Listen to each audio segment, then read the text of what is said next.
Admin, gusto ko lang i-share ang kwento ko noong 2000 at labis kong pinagsisisihan.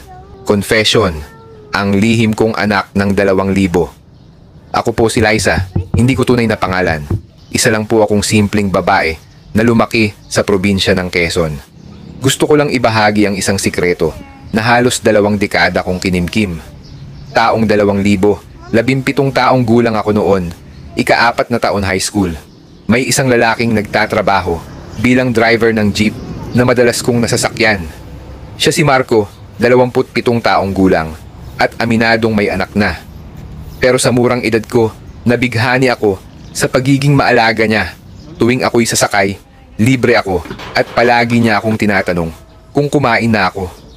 Dumating ang panahon na nahulog din ako sa kanya. Walang label pero may relasyon kami sa tago.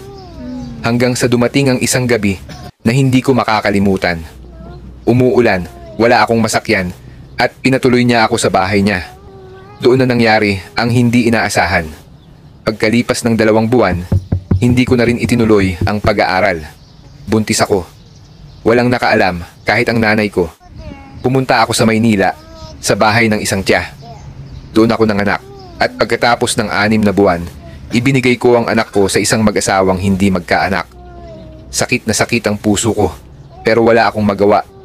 Bata pa ako noon at ang tanging naisip kong paraan ay ibigay siya sa mas kayang magpalaki.